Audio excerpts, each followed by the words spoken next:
Cloudy World, and today, man, we're talking about Klay Thompson and the Warriors officially seeming to have called it quits, and it may seem like Klay Thompson could have a future on the Mavericks. So let's break this down. Now, people have been saying this last year was not really Klay Thompson's best production-wise. It was actually one of his worst shooting years of all time, and people have been wondering what was going to be happening for a while because it seemed as if just everything was going bad. I remember when he had that game where he had 0 points, 0 for 10, 0 for 6 from 3. Like, it was just like he was almost like a shell of himself.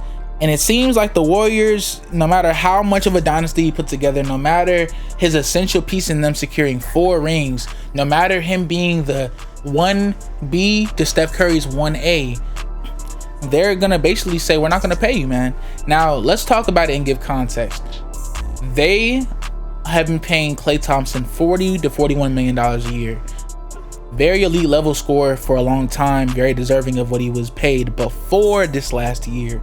But recently his shooting is starting to hit a decline, and the Warriors are starting to invest in their younger generation while still keeping their older vets happy and secure. Steph Curry and Draymond seem like they still have a pretty secure spot, especially when we talk about defense, where no matter how you feel, Draymond Green is arguably a top 5 defender every single year he's been in the NBA, maybe post his first rookie year.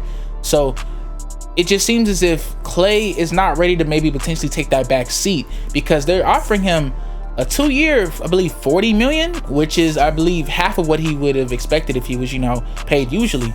Now, of course, people are saying that's still a lot of money. Of course, a lot of money, that part. But these people are veterans. They've been in the game for a long time. They've seen money. They're businessmen at the end of the day as well. And you're, regardless of how you feel on it, telling someone, I'm cutting half your salary. If your salary was cut in half because of production recently, I'm sure you would also feel a little bit annoyed by that. Now, again, this is astronomical amounts of money. This man is very affluent and well off, as well as he's already established a lot in the league. He, rightfully so, should want to deserve that amount of money. And the league as well, from GM office, should rightfully not want to pay him if he is not leading to that production of worth that money for the Warriors. Now, it seems like that's kind of been building over to a head to why everything's happening. And it just seems like every day, bro, it just gets sadder and sadder seeing what this legacy is going to be for Klay, bro. Because I remember at one point he was looked at like, and I still believe he is genuinely a top 20 player of all time. Maybe he's not cracking that 10, and that's okay. That's okay. He's established a lot, even respectfully enough on what he's done, to have still had the respect he had while having someone like Steph Curry should really show you just how talented Klay Thompson was. If he was on any other team besides the Warriors, he would be a clear first option and arguably superstar if his prime was during that same prime on a different team than the Warriors. I'll stand on that opinion. I will stand on the opinion that Klay Thompson could have been a superstar if he was on another team as that main option. I believe he could have definitely could have made a really interesting dynamic if we really think about it. If Klay Thompson was drafted to one of these random poverty franchises, such as, let's say, Hawks, let's say Pacers, they're doing well now, but even let's say just, the Timberwolves now, any of these franchises during that era of when they were rebuilding, it would have been amazing to see what Klay Thompson on a different team could have been like if that was not the Warriors' history. But we know 4 rings, dynasty, history is history. And it's just crazy because it's amazing, because we're going to be see this man Klay Thompson get ready to trick people into paying him that max salary. And honestly, you can't really fault them because he's put the time up there for it, bro. Because of course people are saying, he thinks he's prime time, like he's DeLon Sanders, like he's really this man LeBron. And I don't think it's like that at all. I think that's kind of a basic casual take, because if you were just to look at it on paper, of course we all feel like that's overpaying, and of course the GMs are right. But when we look at it as, this isn't just a regular player, this is someone who's literally helped at least a good 40% like of this dynasty was off of his hard labor. Games that he personally won back when Klay was cooking and Steph couldn't get a shot on them games, we all have seen this man Klay step up. We've seen this man drop 40, 50, almost 30 something points in a quarter. Like, we've seen him at an exponential high level. We saw his peak.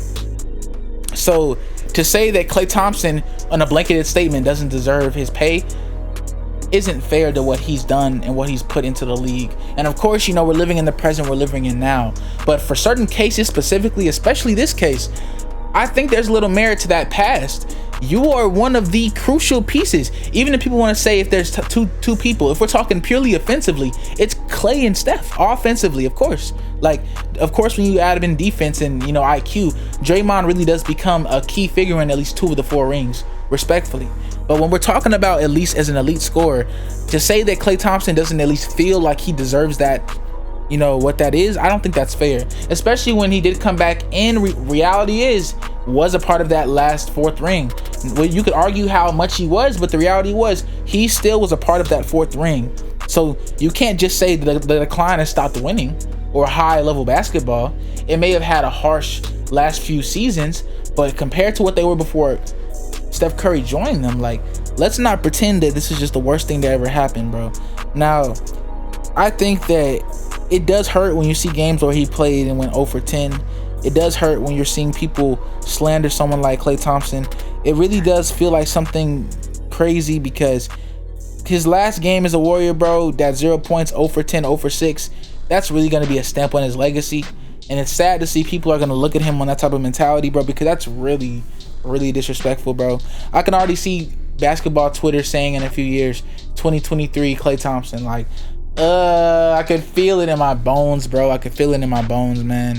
And it's just a shame because when we see someone like Klay who's came back from some really harsh injuries, just trying to play his hardest at elite level basketball, it does hurt to see someone like him still not be able to compete when he's dealt with just too many things.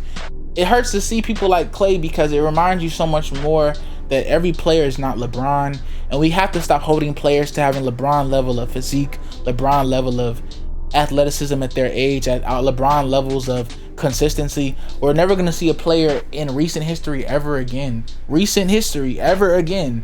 do what he's done for 20 something years of consistency. Even when you talk about people like in basketball and things like that, or even other sports, you know, some of those sports, it just feels as if legends are given a certain amount of respect or a certain amount of kind of look of how much they put in.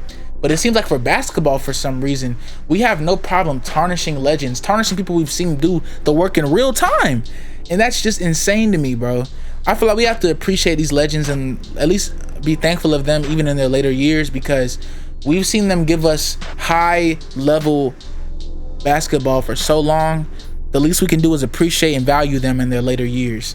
But that's my opinion. Let me know your thoughts overall about how you feel about this entire Klay Thompson, Steph Curry, Warriors, Draymond dynamic. Let me know what you all think. Would the Warriors be out of pocket for paying Draymond, Klay, Steph, all maxes? Would that be crazy? Would that not be crazy? Like, what do you all feel is the balance here? ClowdyWorld, and we gone.